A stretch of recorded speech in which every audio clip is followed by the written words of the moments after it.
हमारा ये शरीर चलता है विभिन्न पोषक तत्वों से मिलने वाले एनर्जी के कारण से। अगर ऊर्जा ना रहे तो हमारा शरीर बिल्कुल काम ही नहीं करेगा। हमारे शरीर के जो 12 मुख्य तंत्र हैं वह सभी ऊर्जा पर ही चलते हैं और हमें ऊर्जा मिलती है भोजन से, भोजन के ऑक्सीकरण से।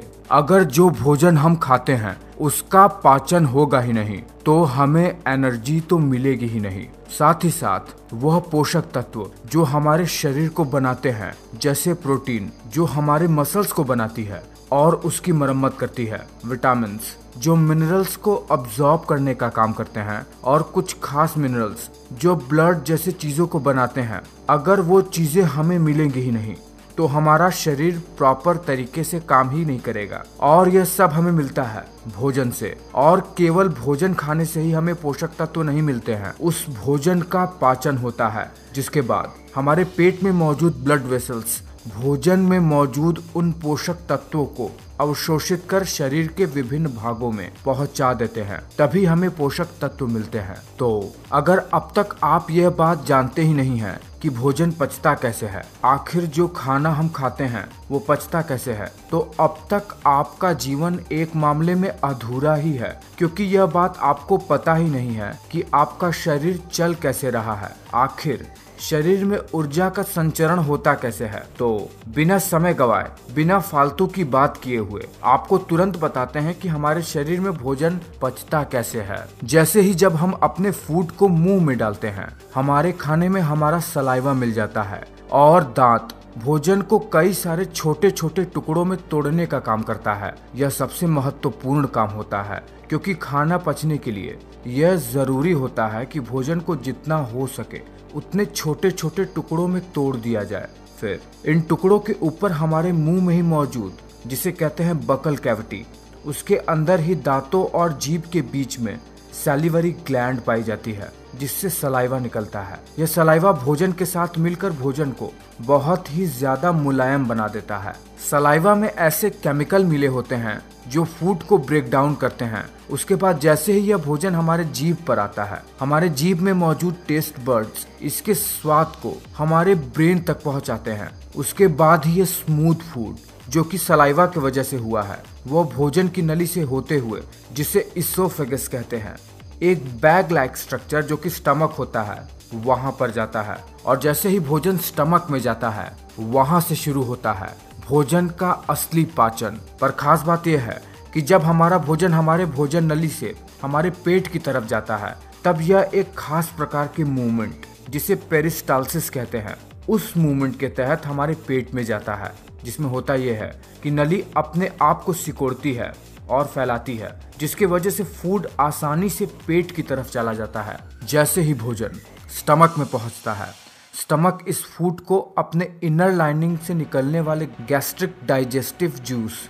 हाइड्रोक्लोरिक एसिड और म्यूकस के साथ बिल्कुल मथ देता है, यानी मिला देता है, जिसमें से मुख्यतः एंजाइम फूड में से प्रोटीन को अलग कर देते हैं। वही हाइड्रोक्लोरिक एसिड भोजन को बहुत ही छोटे छोटे टुकड़ों में बांट देता है। वही म्यूकस एक चिपचिपा पदार्थ जो कि हमारे स्टमक से ही निकलता है और फूड में जाके मिल जाता है, वो हमारे स्टमक के दीवार को स्टमक से ही निकलने वाले एसिड से बचाता है, ताकि स्टमक की दीवार डैमेज ना हो।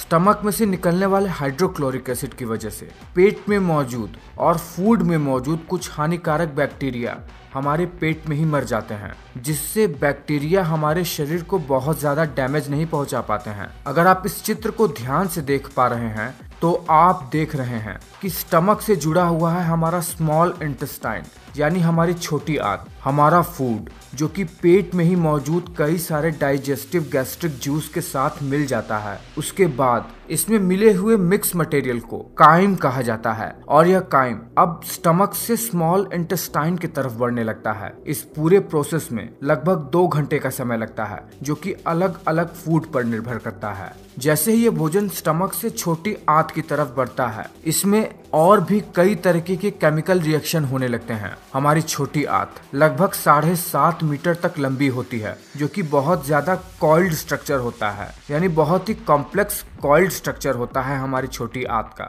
छोटी आंत भी 3 भागों में बटा रहता है। सबसे ऊपर का भाग जिसे कहते हैं डुओडेनम, उसके बाद स्मॉल इंटेस्टाइन का दूसरा भाग आता है जिसे कहते हैं जेजुनम, फिर आता है स्मॉल इंटेस्टाइन का सबसे आखिरी पार्ट इलियम। जब फूड स्टमक से स्मॉल इंटेस्टाइन में आता है तो वो सबसे पहले डुओडेनम में आता है, जो कि सबसे इम्पोर्टेंट पार्ट होता है छोटी आंत का। इसमें लीवर से आया हुआ बाइल जूस और पैनक्रियास से आए हुए पैनक्रियाटिक जूस फूड के साथ मिल जाते हैं। लीवर से आया हुआ बाइल जूस जो कि स्टमक से आए हुए भोजन के साथ मिल जाता है, उसके वजह से भोजन में मौजूद फैट्स अपने छोटे छोटे फैटी एसिड के स्वरूप में बदल जाते हैं, जिसकी वजह से इनका अब्जॉर्प्शन शरीर में आसान हो जाता है। वही पैनक्रियास से निकलने वाले पैनक्रियाटिक जूस की वजह से कार्बोहाइड्रेट, शुगर और ग्लूकोज में टूट जाते हैं, वही प्रोटीन अमीनो एसिड में टूट जाते हैं।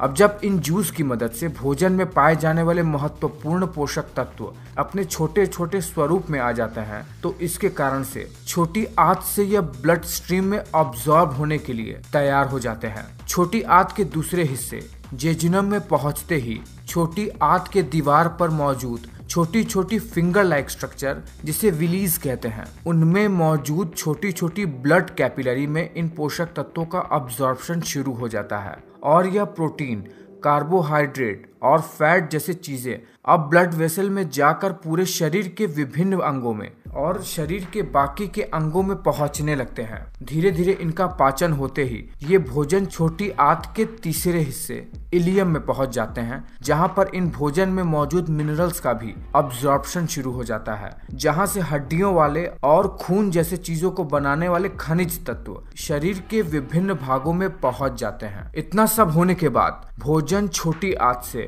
बड़ी आंत की तरफ बढ़ जाता है, जहां पर हमारे शरीर के लिए पानी का अब्जॉर्प्शन होता है और कुछ ऐसे मिनरल्स जो छोटी आंत में अब्सॉर्ब नहीं हो पाए थे वो बड़ी आंत में से होकर ब्लड स्ट्रीम में चले जाते हैं। बड़ी आंत साइज में 1.5 मीटर तक लंबी होती है और ये छोटी आंत से आकार में चौड़ा भी होता है। जो भोजन डाइजेस्ट नहीं हो पाया होता है या फिर जो वेस्ट मटेरियल होता है वो बड़ी आंत से होते हुए हमारे एनस से निकलते हुए हमारे शरीर के बाहर निकल जाती है, जिसे फीकल मटेरियल कहा जाता है। और इस तरह भोजन हमारे शरीर में इतनी कठिनाइयों के बाद पचकर हमें ऊर्जा देता है। तो आपने देखा बहुत ही साधारण सी भाषा में कि भोजन हमारे शरीर में पचता कैसे है, क्या क्या प्रोसेस होते हैं और वो शरीर के कौन से अंग हैं जो भोजन के पाचन में अपना सहयोग देते हैं। तो ये वीडियो आपको कैसा लगा है,